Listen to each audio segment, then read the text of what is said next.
Bon bah bonsoir à tous. Je remercie Camille d'être passé juste avant moi parce que avec sa présentation je vais faire un peu pas le figure. Merci Camille. Donc ce soir je vais vous parler de TDD, Test Driven Development. Et je vais vous montrer une méthode, une manière de pratiquer TDD que j'aime bien faire et que je ne retrouve pas forcément chez tous les développeurs. Et j'essaie de la promouvoir un petit peu. Donc déjà, je vais vous faire un petit rappel de ce qu'est le Test Driven Development. Alors, c'est une méthode de développement. Elle est normalisée. Elle existe depuis, je crois, 20 ou 30 ans. C'est Ken Beck, si je ne me trompe pas, qui l'a mise au point. Elle se résume sous 3 lois. La première, donc, c'est écrire un test qui échoue avant d'écrire tout code de production. Donc, on se base sur les tests automatisés. On doit écrire un test automatisé, vérifier qu'il ne passe pas. Et une fois qu'on a vérifié ça, on peut commencer à écrire le code de production. Donc, la deuxième loi, c'est écrire un seul test qui échoue. On fait une seule chose à la fois, baby step. Donc, on se concentre sur un seul test. Dès qu'il y a quelque chose qui échoue, on le répare. Et la troisième loi, c'est écrire le minimum de code pour faire passer le test en cours. Donc l'objectif, c'est d'avoir le code le plus léger possible pour pouvoir avancer dans notre code de production. Donc dès qu'on a écrit ce qu'il faut, on recommence, on écrit un test et ainsi de suite. Donc le code, lorsqu'on fait du TDD, peut être dans 2 états. L'état RED, c'est au moins un test qui échoue. Ça veut dire qu'il y a un de nos tests qui passe pas, n'importe lequel. Donc là, à ce moment-là, on se pose des questions. Et l'état green, tous les tests réussissent. Donc c'est soit il y a un test qui passe pas, au moins un, soit tout réussit. Et enfin, on a 3 étapes de développement. L'étape red, donc c'est le moment où on écrit un test qui ne passe pas. L'étape green, le moment où on fait passer ce test. Et l'étape refactoring, c'est le moment où on améliore le code. Donc en TDD, l'étape refactoring, c'est une des étapes les plus importantes. Mais chacune trouve vraiment sa place. Donc, moi, je vais me focaliser sur ce que j'appelle la triche en TDD. Donc, on peut avoir plusieurs manières de le nommer. Certains l'appellent développé par l'absurde, parce que vous allez voir, c'est un petit peu absurde. Donc, l'objectif, c'est de passer au vert le plus rapidement possible, d'écrire le minimum de code pour pouvoir passer au vert. Donc, globalement, j'écris un test, le rouge, ça me prend 2 à 3 minutes pour passer à l'état rouge. Ensuite, l'étape green, je vais me focaliser pour le faire le plus rapidement possible, de l'ordre de 10, 15, 30 secondes. Et puis ensuite, je peux passer à l'étape refactoring. Alors, la triche, elle vient se positionner vraiment à l'étape green. Donc, dès que notre test échoue, paf, on réfléchit comment tricher. Donc, la triche, c'est tout simple. Si dans notre test, j'attends, par exemple, je fais une addition, je veux montrer que 2 plus 3, ça fait 5, eh ben, je ne vais pas me poser de questions, je vais dire, je vais retourner 5. Donc, si j'attends une valeur, je retourne la valeur. Ça, c'est mon premier test. Mais si j'ai un deuxième test, je fais 3 plus 4, 7, sachant que j'ai déjà renvoyé une première valeur, je ne vais pas pouvoir renvoyer ma deuxième valeur en trichant, parce que sinon, je vais faire échouer le premier test. Donc, là, je vais conditionner mon retour. Donc, je vais dire, si j'ai 3 et si j'ai 4, alors je renvoie 7. Donc, je me retrouve avec un code, je renvoie 7, ou sinon, je renvoie 5. Et tant qu'il y a des cas qu'on peut exprimer, on les exprime comme ça. L'idée, c'est combien de fois on triche. On va tricher jusqu'à avoir un panel représentatif des concepts qui apparaissent via nos tests. Je vais vous montrer un exemple. On va passer ensuite sur un petit live coding. Mais souvent, il y a plein de concepts. Chaque test va faire apparaître un concept. Et donc, dès qu'on pense avoir à peu près tous les concepts pour passer au code, on va passer à l'étape refactoring. Donc, tricher c'est bien, mais il faut clarifier la situation. Donc, comme je vous ai dit, on renvoie la valeur. C'est absurde. C'est de la triche. Donc, il faut faire en sorte que ça prenne un sens. Donc, pour ça, on va clarifier les choses. Donc, il y a plusieurs étapes où on va expliquer ce que fait notre code. On va mettre en évidence la duplication qui est masquée et ensuite on va la faire disparaître. Et notre algorithme va apparaître. Donc pour ça, il y a plusieurs factoring qu'on utilise. Moi j'utilise extract variable, parameter, méthode et les inverses, inline variable, parameter, méthode. Donc si vous ne connaissez pas, vous verrez dans les exemples de code, c'est différent en refactoring. Le extract from if else, globalement, là je l'utilise pas dans l'exemple, mais c'est si on a un bloc if et un bloc else qui commencent par la même ligne ou qui terminent par la même ligne, on peut sortir ces lignes de nos blocs. Sauf s'il y a des effets de bord dans les conditions, mais ça, c'est à éviter. Alors, là, si c'est assez rapide, vous avez une petite démonstration de comment je fais du TDD. Pour ceux qui ne connaissent pas, on a l'impression de coder à l'envers. Donc, globalement, là je vais faire une démonstration de boolean. Comment on calcule le score au boolean. Donc, je vais faire une partie de boolean, et dans ma partie de boolean, je vais me mettre dans une situation où j'obtiens un score qui vaut 17. Donc, je commence par faire une assertion, je vais vérifier que mon score vaut 17. Ma variable score n'existe pas, alors je la crée. J'explique ensuite d'où vient mon score, donc ça vient de boolean.score. Boolean n'existe pas, donc je crée boolean. Et au fur et à mesure, je remplis mon test comme ça. Donc on programme un petit peu à l'envers. Quand on ne fait pas de TDD, ça peut paraître un petit peu déroutant. Mais c'est assez pratique. Donc voilà, ça c'est mon test final. Donc voilà le test. Donc dans le test, il faut distinguer deux choses, les entrées et les sorties. Donc lorsqu'on joue au bowling, le but c'est de compter le nombre de quilles qui tombent. Là j'ai fait tomber 2 quilles, 7 quilles, 3 quilles et 5 quilles. Mon score c'est la somme de ces quilles. Ça fait 17. Pour avoir une partie complète, je lance encore 16 coups où je fais 0. Et comme ça j'ai une partie complète. Je calcule mon score à la fin de la partie. Je vais faire passer mon test. Donc comme je vous ai dit, ma méthode score va renvoyer directement 17. Donc c'est absurde.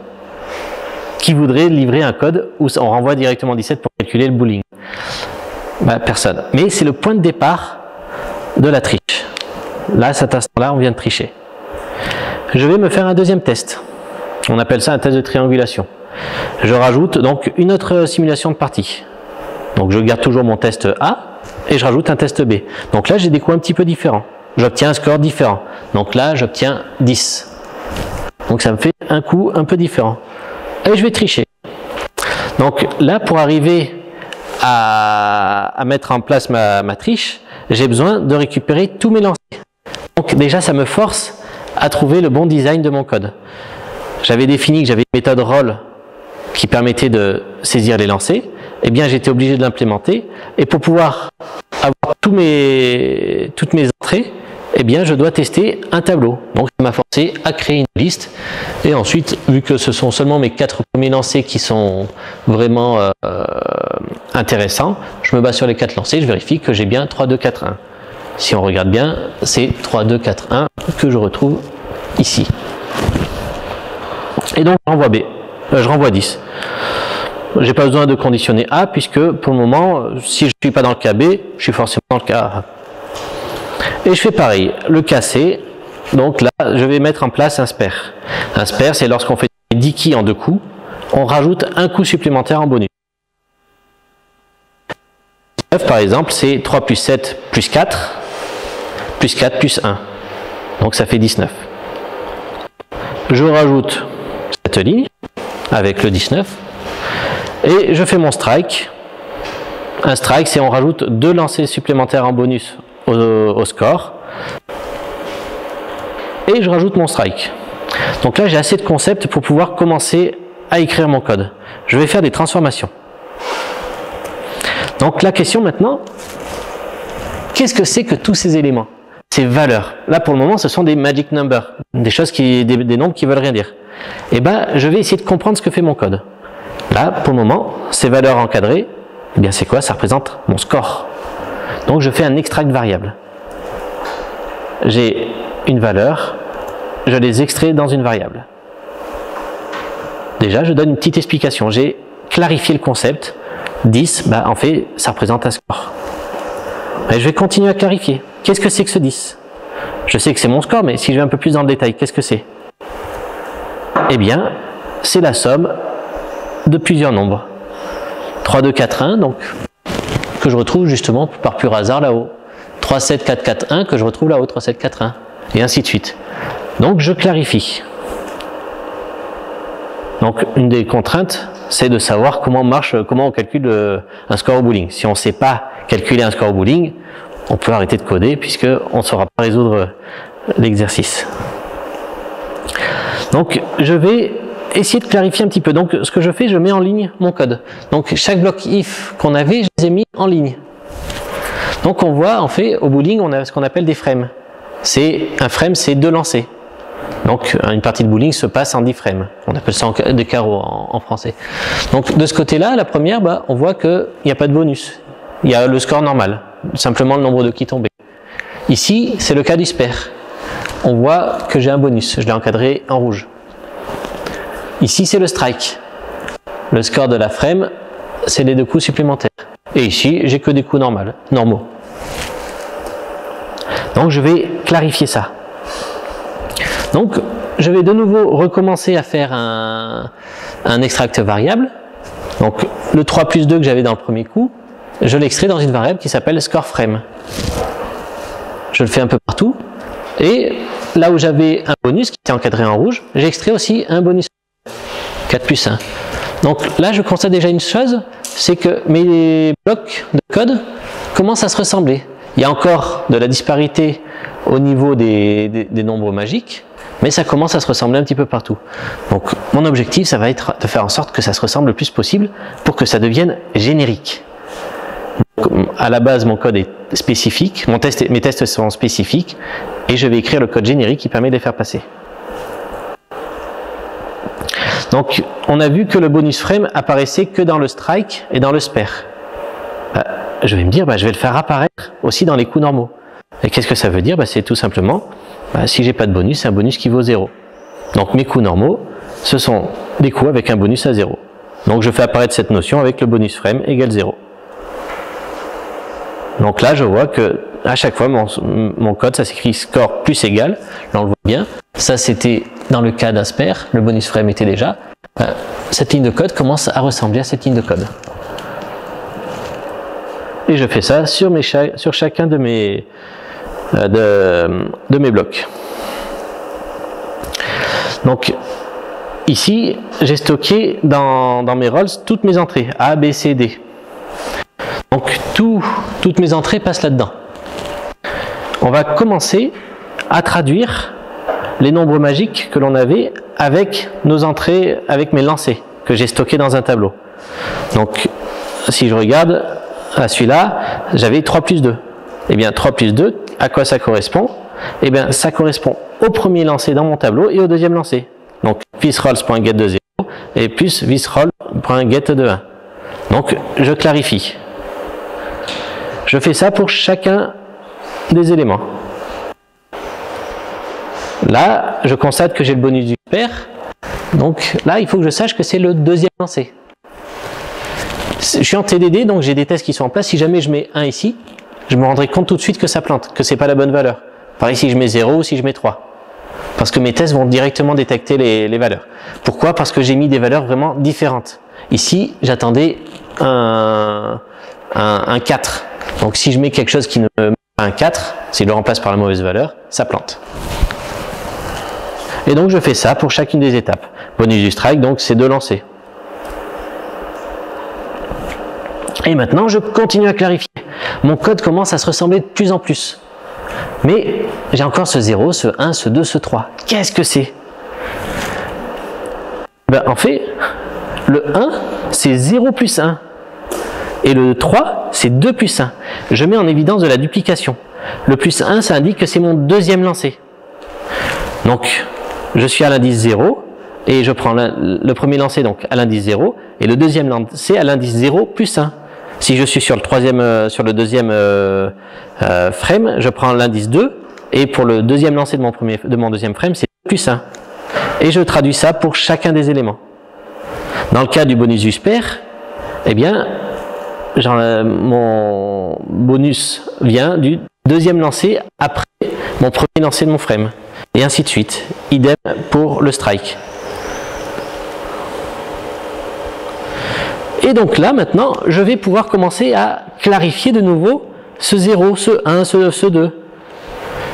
Donc, j'extrais un index frame. Et là, on voit que mes lignes, ma ligne de score frame, là, elle commence vraiment à ressembler à la précédente. Donc, j'ai je ne l'ai pas mis en évidence, mais là j'ai un index frame égal 2 qui est apparu. Donc c'est encore un extract variable. Je fais pareil. Ici, là ça met bien en évidence que pour un spare, c'est le deuxième lancé. Enfin le troisième lancé, après le premier lancé. Le strike, il y a un seul lancé. Donc, pour mon prochain frame, va commencer un lancer plus tard, pas deux lancers plus tard. Si on revient sur les autres, ici j'ai 2. Ici j'ai 1, parce que j'ai un strike. Un strike se fait en un lancer. Et je fais donc tout ça.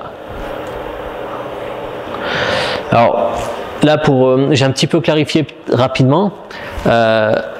Donc, le 2, en fait, qu'est-ce que c'est? L'index frame au début, il part à 0. Avant, j'avais index frame égale 2. En fait, c'est 2 lancés plus tard. Et j'ai rajouté un autre index frame pour faire encore 2 lancés plus tard. Normalement, il me faudrait un frame de plus pour bien mettre en évidence cette notion. Normalement, j'aurai index frame égale 2, index frame égale 4, index frame égale 6. Donc là, j'ai un petit peu triché pour aller plus vite. Là, dans le cas du strike, mon prochain frame va commencer seulement un lancer plus tard. Donc, je continue à expliquer tout ça.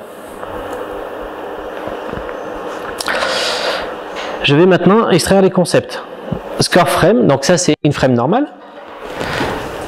J'ai exactement la même ligne pour le calcul d'un spare. Et là, par contre, j'ai une ligne différente pour calculer le score d'un strike. Je vais donc tout rassembler dans une même condition. Le score frame du strike, le score frame le score d'un frame normal ou d'un spare. Et tout ça, je le mets dans une condition. Donc, ce qu'il faut savoir, il faut connaître un petit peu les règles. Un strike, c'est le premier lancé fait tomber d'Iki. Si on ne sait pas ça, on ne peut pas le coder. Mais quand on joue au bowling, normalement, on sait qu'un strike, c'est quand on fait tomber d'Iki. Et donc ça, c'est le calcul du score. Là, je vais faire un extract méthode. Donc, je crée une nouvelle méthode qui s'appelle calculate score frame, qui réunit tout ça. Et je vais l'utiliser partout. Donc là, on se rend compte que tous mes codes commencent vraiment à se ressembler. Je fais pareil pour le calcul du bonus. Avec donc le calcul du bonus, le bonus c'est 2 lancers suivants dans le cas d'un strike, un lancer suivant dans le cas d'un spare et 0 dans le cas d'un frame normal. Donc je fais une méthode pour ça. Je fais pareil pour le calcul des index frames. Si je suis dans le cas d'un strike, l'index suivant, ça sera 1. Si je suis dans le cas d'un spare ou d'un frame normal, ça sera plus 2. Et j'extrais ces méthodes et je les utilise partout. Et là, je me rends compte que mon code, ce bloc de code, est identique à celui-là. C'est le moment de rajouter une boucle. Je rajoute une boucle. Alors là, j'ai triché un petit peu. La boucle, normalement, ça aurait dû être 2. Mais j'ai mis directement 10 parce que mon bowling se fait en 10 frames. Et voilà mon calcul final. On peut encore le nettoyer, il y a encore beaucoup de refactoring, mais bon, c'est pas le sujet de la session. Mais voilà le calcul final de comment on calcule le score au bowling, avec les différentes méthodes que j'ai montrées juste avant. Voilà.